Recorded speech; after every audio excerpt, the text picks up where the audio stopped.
And when did Walmart stop feeling like a lifesaver and start feeling like a trap? The place once known for stretching every dollar is now the reason some Americans are walking away from grocery aisles in frustration. Prices on everyday basics like tomatoes, lettuce, and milk have quietly doubled. Shoppers on fixed incomes are skipping meals. And longtime customers say Walmart just isn't what it used to be. I remember very well because I come here every day to pick up everything I can before these prices go up. It's going to be terrible. I believe in my heart it's going to be worse. It's awful. It's calling survival. Well, I'm going to survive, I don't know. It's already expensive. Keep on pinching pennies. What else can I do? This isn't about one bad trip. It's about a slow decline that millions are waking up to and deciding they've had enough. In this video, we break down the real reasons why so many Americans are quitting Walmart. If you've ever walked out feeling like you paid more but got less, what you're about to hear might hit close to home. Number 1, Walmart isn't cheap anymore, and millions feel lied to. When was the last time you walked into Walmart, grabbed a few basics, and walked out feeling like you actually saved money? Let's get real. For years, Walmart was the fallback. When paychecks ran thin or retirement checks came late, you knew you could still count on that place to get through the week. It was never glamorous, but it was honest. Bread, milk, eggs, a few veggies, all without checking your bank app. But something has shifted, and not in a good way. Go ahead, compare your receipt from last year to now. Tomatoes that used to be under $2, now pushing $4. A single head of cabbage in Oklahoma, almost $4. Even the so-called cheap, great value items are creeping up, quietly, consistently, like no one wanted you to notice. Here's the punch. Walmart built its empire by promising affordable prices. That was the deal. They weren't fancy, but they were fair. Now it feels like that promise has been broken. And for millions living on fixed incomes, retirees, working families, caregivers, that broken promise hits like a betrayal. You feel it most in the small things. Picking up a bag of lettuce and thinking this used to last 3 days. Now it barely makes one meal. Putting back cereal because it's no longer $5. Dropping eggs from your cart because they crossed the line of worth it. You ever walked out with just 2 bags and still felt your wallet got mugged? You're not imagining it. It's not just inflation. It's not just the economy. It's the fact that Walmart still wants to sell the image of affordability, while slowly stripping away the very value they're known for. And let's be clear. This hits hardest on the people who once depended on Walmart the most. The 65-year-old with heart medication, the couple raising grandkids, the truck driver trying to stretch meals between fuel stops. These aren't luxury shoppers. They're just trying to live. One woman wrote, "I'm 72. I go in for basics and come out with anxiety." Another man said, "Walmart used to make life easier. Now it makes me feel like I'm failing." This isn't just about money. It's about dignity, about being able to feed your household without needing coupons, calculators, and prayers. And when that dignity starts disappearing from a place you trusted for decades, something in you snaps. Maybe that's why more and more people are skipping Walmart entirely. Not because they want to, but because they feel like they don't belong anymore. So ask yourself, when was the last time Walmart felt like it was on your side? When did low prices stop being real and start feeling like a slogan from the past? If you've started cutting back, shopping less, or simply walking out empty-handed, you're not alone. You're not being dramatic. You're waking up. Let's talk about it. Drop a comment if this hits close to home. Because the more we speak up, the harder it is to ignore what's really happening behind those big yellow smiley faces. Number 2, food scandals are breaking trust. For years, shoppers believed that if something made it onto Walmart's shelves, it passed some basic test, that it was safe, that it was real, that someone, somewhere, was checking. But today, that trust is slipping fast. It started with a few odd headlines. A can of beans that didn't list soy triggering an allergic reaction. A bag of frozen vegetables with plastic shards. A popular store brand coffee with a strange chemical aftertaste that lingered long after the cup was gone. And then it kept happening. People who once stocked up on canned food now pause before buying. Some inspect labels like detectives. Others have stopped buying Walmart's great value brand altogether. Not because they're picky, but because they no longer feel protected. That's the part no one talks about. It's not just disappointment, it's fear. You don't need to be a food scientist to know something's wrong. When tuna has a mushy texture and smells like glue, or green beans taste like metal, your body knows first, and your gut, literally and emotionally, starts pushing back. Especially if you've got health issues, diabetes, High blood pressure, a sensitive stomach, one wrong ingredient, one mislabeled additive, and it's not just an upset tummy. It's a hospital visit. The people most at risk, the ones who rely on affordable staples, seniors watching sodium, parents buying in bulk, folks who trusted store brands to fill the pantry without emptying their wallets. And now they're pulling back, asking hard questions. Why did that box of mac and cheese need 6 artificial dyes? Why doesn't the chicken noodle soup list the full sodium content clearly? Why are more and more packages being recalled after they've already been sold? The answers don't come easy. Walmart rarely responds publicly. Issues vanish from headlines within days. And for the average shopper, it feels like these problems just get swept under the nearest discount sign. What's worse, there's no warning, no red flag. The label might still say trusted since 1983, but trust isn't printed, it's earned. And right now, it's being lost. Let's be real. Most folks don't expect gourmet quality from discount groceries, but they do expect honesty, basic safety, labels that tell the truth, products that don't make you sick. When that starts to crumble, so does the relationship between shopper and store. It's why some people now bring reading glasses just to check the fine print, why others skip the middle aisles entirely, why there's a growing community of Americans saying, I'd rather eat simple than eat synthetic. So let's pause here. Have you noticed odd flavors lately, products that just don't sit right? Labels that feel like they're hiding more than they reveal. You're not being paranoid, you're being careful. And maybe that's the new reality. The old idea that everything in your cart is safe, that's gone in its place. A growing awareness, a new instinct to question, to investigate, to choose differently. Not because you've changed, but because the food did. Number 3, you're paying more, but getting less. It doesn't hit you at first. You're holding the same bag of salad you've bought for years. Same brand, same packaging. But somehow it feels lighter. You check the label. It used to be 10 ounces. Now it's 8. No announcement. No price drop. Just less. And that's the trick. What once felt like a smart grocery run now feels like a slow leak in your wallet. You're not just dealing with higher prices anymore. You're dealing with something far more subtle. Shrinkflation. It's in the cereal box that suddenly feels half air.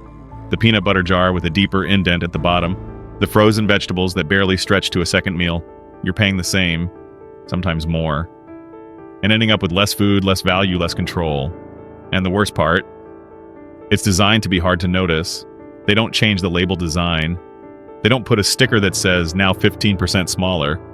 They hope you won't notice until you get home. Maybe not even then, but people are noticing. Especially those who track every dollar. Seniors on fixed incomes.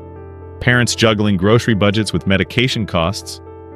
People who've spent decades planning meals by weight, not guesswork. They know when that bag doesn't last the week anymore. And they're tired of pretending it's fine. One woman posted online that she used to get 4 breakfasts out of 1 box of oatmeal. Now it barely makes 3. Another said her favorite crackers feel thinner, break easier, and go stale faster. All while the price has crept up 40 cents. These aren't luxury complaints. These are survival observations. Because when you're counting every egg, every slice of bread, every spoonful of rice, these changes matter. They change how you shop, how you cook, how you ration. And yet it's rarely discussed. No big signs in the store, no public acknowledgement from Walmart or major food suppliers. Just quiet changes that quietly chip away at the security people once felt in their weekly shopping trips. It used to be simple math. You knew what $10 could buy. Now it feels like the rules keep changing. And no one told you.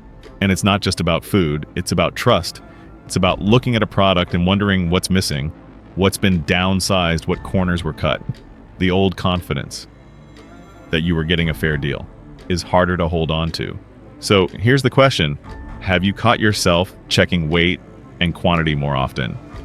Have you stopped buying certain things because they just don't last like they used to? If you have, you're not imagining it.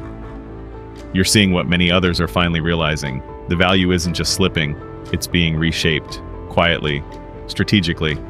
And maybe that's why more people are changing how they shop. Not just to save money, but to reclaim a sense of fairness that used to come standard. Let us know what you've noticed, even the small things. Because the more we speak up, the harder it is for these quiet tricks to stay hidden. Number 4, Walmart used to feel like home. Now it feels empty. There was a time when walking into Walmart felt familiar, like stepping into your routine. You knew where things were. You knew the faces at the checkout. It wasn't just a store, it was part of your life. Now it feels cold, not in temperature, in atmosphere. Fewer employees, more machines, entire aisles left messy, lights buzzing above shelves half stocked. And instead of small talk at the register, you're wrestling with a self-checkout that keeps flashing red. It's a strange shift, and for many it's been quietly happening without notice, until one day it hits you. This place doesn't feel welcoming anymore, and it's not just about convenience. It's about connection. Walmart used to have that small-town energy, even in big cities. Families bumped into neighbors, grandparents took grandkids for strolls in the wide aisles. A trip to Walmart wasn't just about buying things, it was about feeling grounded. But that's slipping. Try asking for help today. You'll likely search several aisles before you even spot a staff member. And when you do, they're overwhelmed. One person restocking 4 departments. Another trying to supervise 6 self-checkout machines at once. It's not their fault, but it still leaves you feeling like you're on your own. And maybe that's the deeper issue. Shopping used to feel like something shared. Now it feels isolated. Customers move quietly, eyes down. No greetings, no casual chats. The shelves speak louder than people. And what they're saying isn't great. Empty spaces, out-of-stock signs, boxes stacked in the middle of walkways, making it hard to navigate, especially for older folks or anyone using a cane or walker. The sense of ease is gone. Even the music has changed. You notice it more now because there's less conversation to drown it out. It feels louder, sharper, like it's trying to distract from how bare the shelves look. And when you finally check out, it's a process. Long lines for human cashiers, glitches in self-checkout, and no one around when the machine asks for ID price checks or just randomly freezes. It leaves you drained. Not because shopping should be fun, but because it used to be simpler, kinder, human. People are noticing not just what's missing on the shelves, but what's missing in the experience, and that matters. Especially for those who used to come not just for the prices, but for the routine, for the comfort, for the feeling of belonging. So ask yourself, when was the last time a trip to Walmart felt easy? When did it stop being familiar and start feeling transactional, distant, almost clinical? If you felt that shift, you're not alone. You're not imagining it. Something changed. Not just in the prices or the packaging, but in the spirit of the place. If you've noticed it too, share what you miss most. Because sometimes it's not about the groceries. It's about the connection they once represented. Number 5, from Walmart to the farmer's market. Why people are switching. It doesn't happen overnight. Nobody wakes up one morning and says, I'm done with Walmart. It starts slow. A hesitation at the produce section. A moment of doubt over the freshness of the chicken. A trip home with groceries that feel off. And then one day you find yourself at a small produce stand on the side of the road, or walking through a local farmer's market just to look, not expecting much, but something clicks. You're handed a tomato still warm from the sun. You ask where it came from. The seller says, my backyard, picked this morning. No barcode, no sticker, no fine print to squint at. And for the first time in a long time, you know exactly what you're buying. That's how the shift begins. People aren't turning their backs on Walmart because of trends or politics. They're doing it because something they once trusted stopped feeling trustworthy. When food looks the same, but tastes worse when packages get smaller and prices climb when shopping becomes stressful instead of simple, they start looking elsewhere. Not everyone is switching to save money. Some are switching to save their peace of mind. At farmers markets, at small co-ops, at neighborhood gardens. People are finding what Walmart no longer offers: clarity, connection, and control. No one's pretending local food is always cheaper, but many say it's more honest. What you see is what you get. You can ask questions. You can get answers. You know if something's in season, where it grew, and what kind of soil it came from. For people with health concerns, diabetes, high blood pressure, food sensitivities, that transparency matters more than ever. When your body reacts to salt, sugar, or chemicals, a label with natural flavors isn't enough. You need to know what you're putting on your plate. And for those living on tight budgets, the irony is this: some local vendors are actually more affordable because they're not paying for corporate logistics, shelf space, or branding teams.